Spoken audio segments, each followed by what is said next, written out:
Welcome to Becoming an Author. I'm your host, Bethany Stahl. I am a full-time self-published author, and this podcast is going to bring self-publishing tips and tricks to you. These topics are for everyone writing in any genre, from prospective authors to experts. I hope you enjoy this podcast.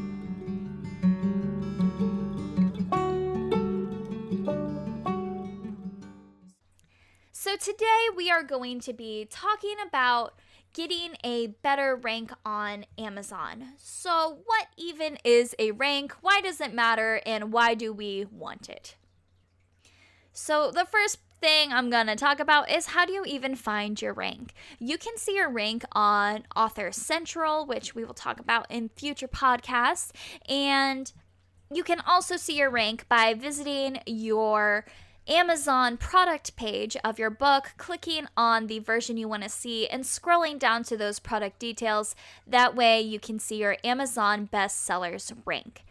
Every single version will have a different bestsellers rank, and we want the rank to be as close to the number one as we can get. So you want a good rank, and good ranks are lower numbers.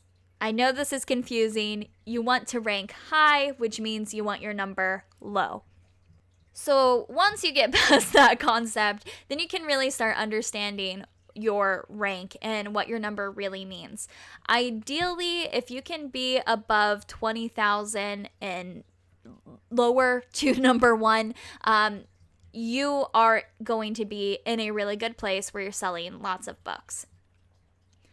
But what's even more important than the overall rank is where you're ranking in your categories. So the better ranking you are in your categories, the better rank your overall book will slowly start climbing. When you are putting your book in categories, you want to make sure you're choosing categories that are specific to your book. I think the biggest annoyance and mistake authors make is wanting to get to the top of a category. So they'll choose a category with no competition, but is also completely irrelevant for their book, just so they can say, oh, hey, I'm a number one bestseller. It's not that important to brag about being a bestseller when you're ranking for something that's irrelevant. You'd rather put yourself in the category that best represents your book so customers can find you easier, and sacrifice that number one spot versus putting yourself number one for rocket science when your book is about friendship. You just don't want to do that. I know it seems cool to be like, yeah, I'm a bestseller, but it's not worth it when you're making these mistakes for your book. And I mean, nobody who's actually looking into rocket science is going to give a crap about your book, which is going to make Amazon confused, because they're going to be like, wait, why is this book number one in this category, but nobody who looks up rocket science buys the best-selling rocket science book? So, word of advice, don't listen to authors to tell you to do that. Of course, you can put yourself in categories that are a little bit more abstract, but they at least have to relate in some way, shape, or form. So if it's a book about friendship and you put your book in a relationship category, that's fine. You can be number one in a relationship category because it's about friends. Do you know what I'm saying? So you want the general idea to be there. You just don't want to go so far out into left field to where people are just like, what is happening here? Why is this even here? Okay, moving on from that. Sorry, that was a little bit of a rant. So when your rank gets higher, so I'm going to say your rank is getting higher because that means it's getting better, but in reality, the number's going lower. But as your rank is getting better, you're going to start seeing an increase in sales. And this is happening because more people are able to see your book. You're ranking higher in your categories. You're ranking higher overall. Amazon thinks your book is important. It's going to throw it out there more. You are getting bought with other books that are similar, so that's going to help you. All of these things are going to increase your sales, which is great. when I have a sales day where I am under 5,000 in rank, so between 1 and 5,000, my sales are incredible. It's amazing. And my sales will be really good for the few days after that. So when your rank gets higher, you're going to notice that, oh my gosh, it's selling like hotcakes. So to get it to get high in the first place is a struggle. I think it's so much easier maintaining a book that has gotten a good ranking versus trying to get a book and break it into the good rankings. But it's doable. Everybody who is currently, selling well or best-selling has broken down that barrier to get in, and you can do it too. So what you want to do is use good keywords that people are actually searching for. Keywords are such a struggle, and I get it. I understand the whole, well, how do I even know what a good keyword is when I can't think of any off the top of my head? And if I can't think of any, how do I know that they're even good words in the first place? It's confusing. I get it. But there are tools to help you find keywords, and there are ways to find good keywords, and you're going to need to take the time to do these. A source that is absolutely free for you to use is Google Keywords.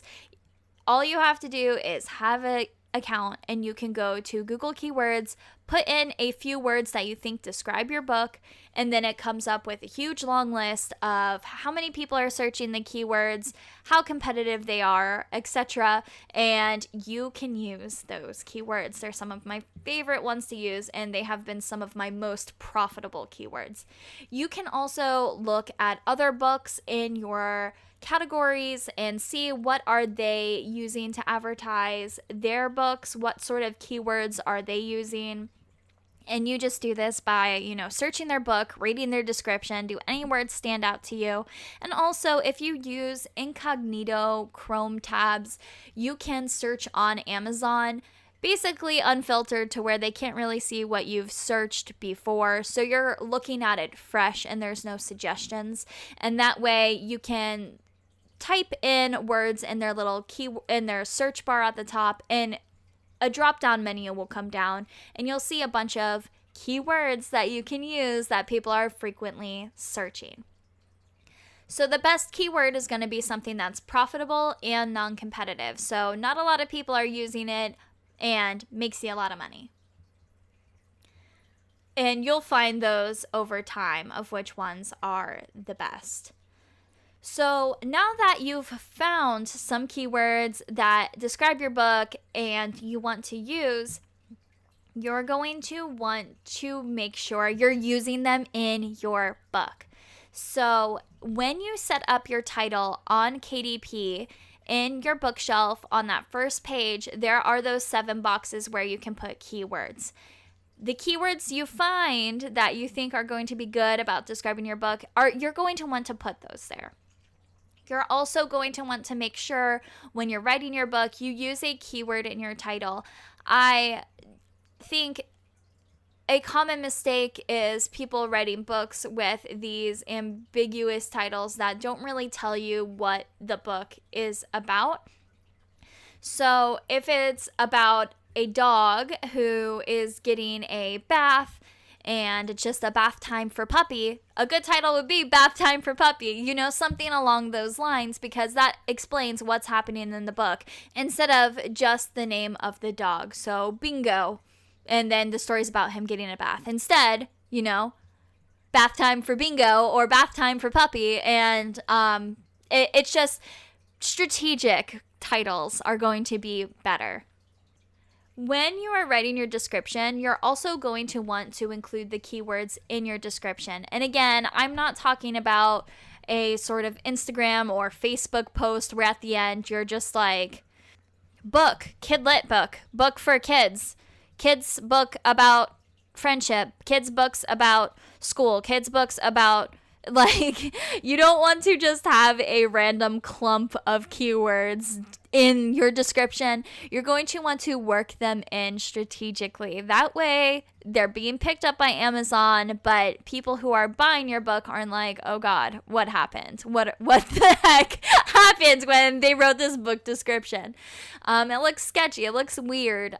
So when you write your book blurb and your description, you're going to really want to focus on writing those keywords into your sentences. You're also going to want to make sure you're getting sold with other books. And one of the best ways to get sold with another book is to target that book. Use similar keywords and advertising to get you guys to start to be seen together. And I haven't necessarily targeted a book right off the bat that I've wanted to get sold with, but I have made book selling friends through Amazon to where I notice my books sell with a lot of similar authors. So we all sort of target each other, and all of our books sell better and better because we're sort of selling in this little circle. And you don't actually have to be friends with these people. You don't have to track them down and be like, oh, hey, you just start targeting their book. They're going to start targeting your book. And you can tell when you guys start targeting each other because you guys pop up more frequently together and you're sold together, and they're in your sponsored ads, you're in their sponsored ads. So using that to your advantage is going to be great, and all it does is benefit that other author, and it benefits you. You're also going to want to make sure that your book reviewers are using keywords in their book review. And there's not really a way you can tell random people, oh, hey, make sure you use keywords, because most of our reviews are probably going to be from strangers who just buy our book.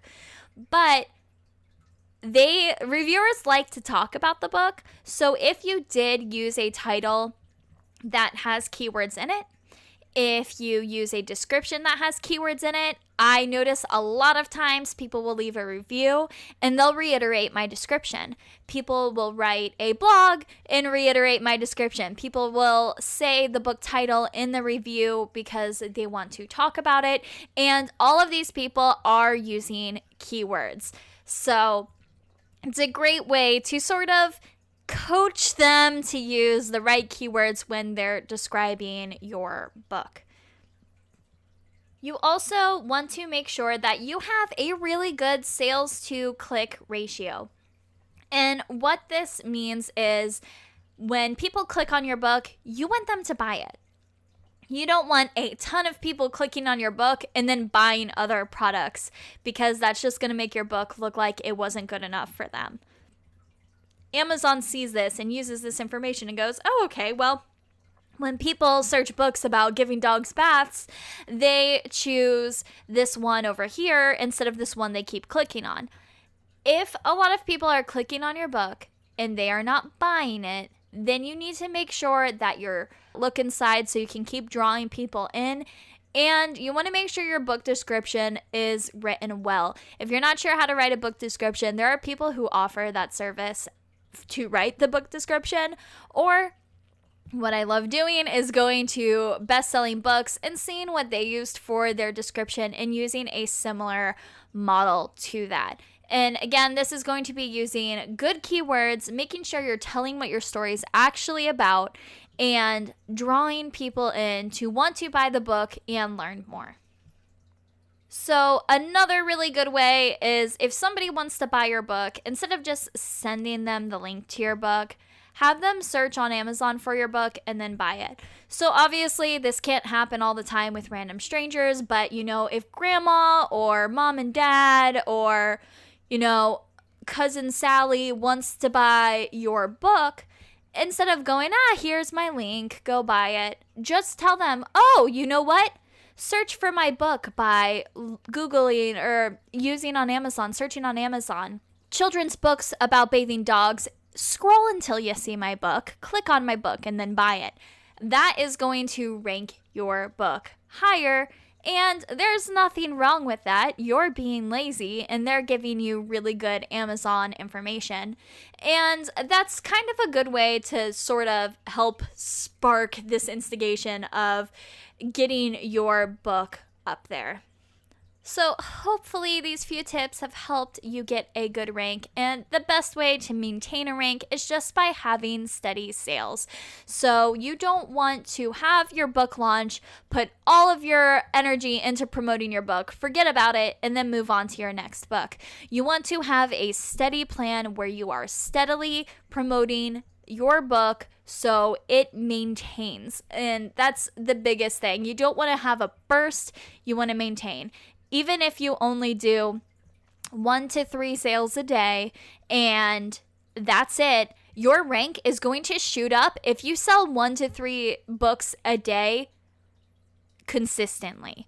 And then as the consistency builds, those books will turn 3 to 5 books a day, 5 to 10 books a day, 10 to 20 books a day, 20 to 30, it just keeps building. But that, honestly, that was what started me on becoming a full-time author, is those steady sales. I genuinely was selling 1 to 3 books a day, and it sounds so silly now. But I was selling it every day. I at least sold 1 book a day, and that came with a ton of promotion, a ton of just putting it out there, keywords, advertising, all of it's combined together really makes this happen. I believe in you guys. You guys can do this. So your homework for this episode is to find at least 5 keywords that you can work into your title, your description.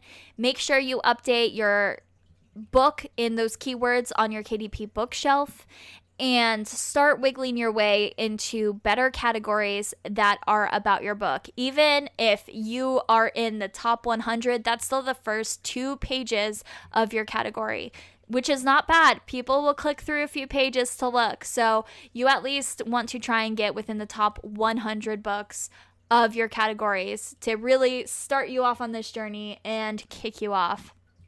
You can do it. I believe in you, and I will see you all next time on Becoming an Author. Don't forget, if you want to stay engaged after the show, you are more than welcome to check out my YouTube videos on youtube.com/c/Bethany Stahl, where you can watch videos, tutorials, and even listen to the podcast. You can also join my authors Facebook group, where I have organized all of this information into different learning units, so you can go along at your own pace and check in with different learning units and learn more about being an author, just in case you missed something. I also do have a Patreon page where you can get early access to my podcast, documents, and tips and tricks that I share specifically to Patreon. So you get all these little extra goodies if you want to help support me giving out all this free advice. I will see you all next time on Becoming an Author.